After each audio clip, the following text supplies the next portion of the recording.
లక్ష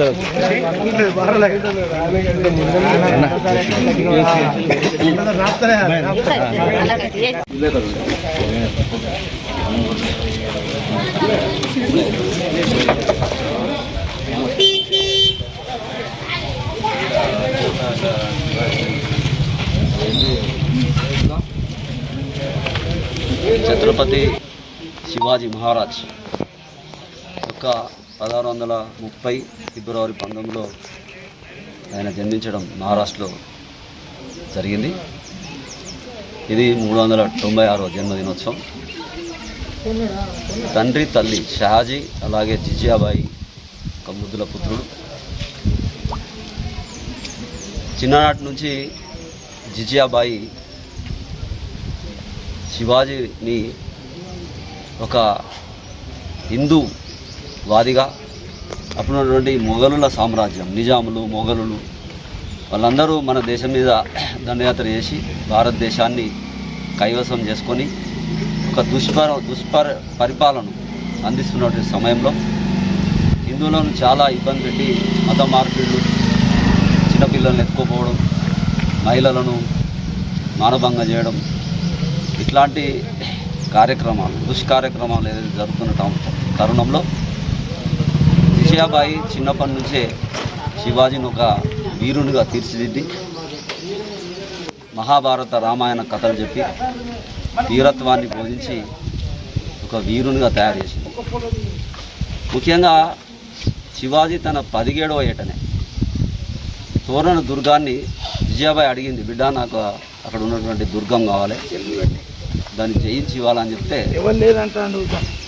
వెంబడే తను యుద్ధ శంఖాన్ని పూరించి ఆ తోరణ దుర్గాన్ని జయించి జిజియాబాయికి కట్నం ఇచ్చినారు. అంతేకాకుండా సామ్రాజ్యాన్ని చాలా పెద్దగా విస్తరించి ఎవరైతే మొఘళ్ళు ఉన్నారో వాళ్ళ మీద దండయాత్ర చేసి సామ్రాజ్యాన్ని విస్తరించడం జరిగింది.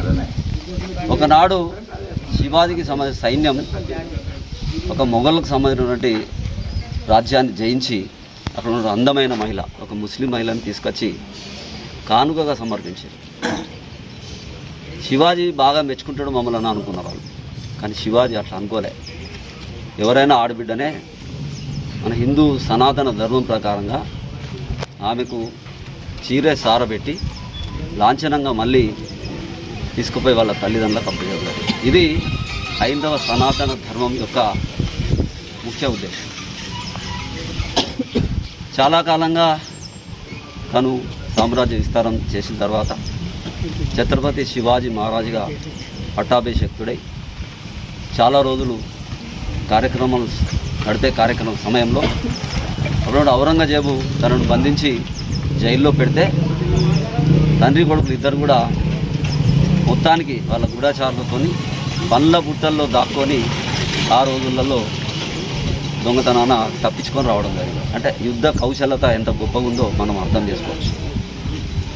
అఫ్జల్ ఖాన్ అనేటువంటి ఒక తురుష్కుడు మాయమాటలు చెప్పి ఎవరు లేకుండా మనమే మంతనాలు చేసి నీకు ఏం కావాలో మనం మాట్లాడుకుందామని పిలిచినప్పుడు తన దగ్గర సహచరంతో పోయి లోపల గుడారంలో మాట్లాడుతుంటే సమయంలో అఫ్జల్ ఖాన్ వెంబడే, ఈయన 5-6 ఫీట్లుంటే ఆయన 9-10 ఫీట్లు ఉంటాడు అఫ్జల్ ఖాన్, వెంబడే ఆయన మెడ దొరకబట్టి ఆయన చంపే ప్రయత్నం చేస్తే నగ్వా అంటే ఏదైతే ఈ వ్యాఘ్రం అంటాం కదా మనం, పులి గోర్లతో తయారు చేసుకున్నటువంటి ఒక పిడికిలి, దాంతో అఫ్జల్ ఖాన్ కడుపులో పొడిచేసి ఆయనను చంపడానికి ప్రయత్నం చేయడం.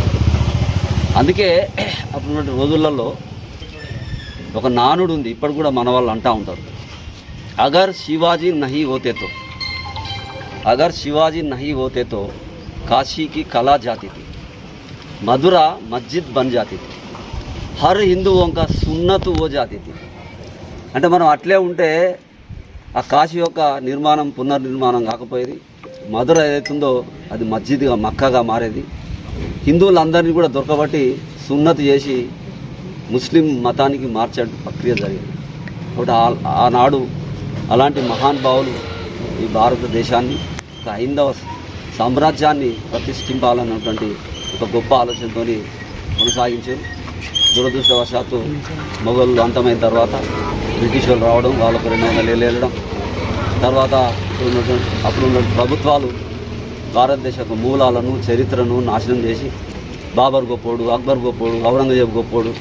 ఔరంగజేబు మన భారతదేశంలో 48,000 గుళ్ళు హిందూ దేవాలయాలను కూలగొట్టారు. కాశీని దోసుకున్నారు.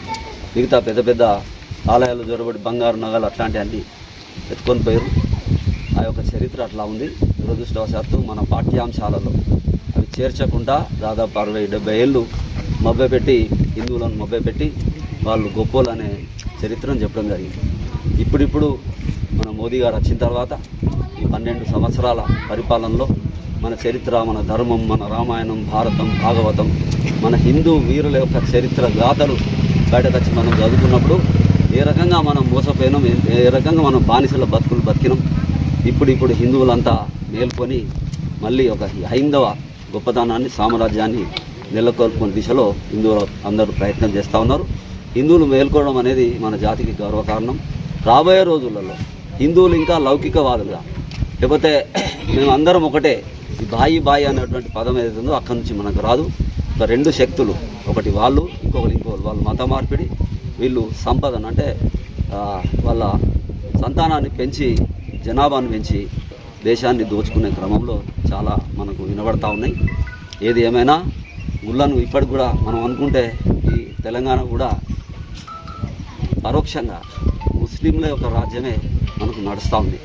ఈరోజు ఛత్రపతి శివాజీ జయంతి రోజు మేమందరం కలిసి శోభాయాత్ర తీస్తామంటే దాన్ని కూడా అడ్డంకులు సృష్టించి రంజాన్ ఉన్నది కాబట్టి మీరు ఇది చేయరాదనేటువంటి ఒక నిబంధనలు పెట్టి మనం వేధిస్తూ ఉన్నాం. వాళ్ళకు మనకు సంబంధం లేదు. మన పండుగ మనది, వాళ్ళ పండుగ వాళ్ళది. కాబట్టి ఇట్లాంటి కొన్ని అనుమానాలు పుట్టించి వాళ్ళే మనాన్ని విభజించి మాట్లాడితే మతతత్వాలను ముద్ర వేసి మన హైందవాన్ని కించపరిచే రకంగా ప్రభుత్వాలు నడుస్తూ ఉన్నాయి. కాబట్టి ఇప్పటికైనా హిందువులు జాగృతం కావాలి. మన దేశాన్ని, మన సామ్రాజ్యాన్ని మనం అందరం కాపాడుకునే దిశలో మన ప్రయత్నం ఉండాలని మనం చేస్తూ ఒకసారి గట్టిగా బోలో భారత్ మాతాకి జై, భారత్ మాతాకి జై, ఛత్రపతి శివాజీ మహారాజ్ కి జై.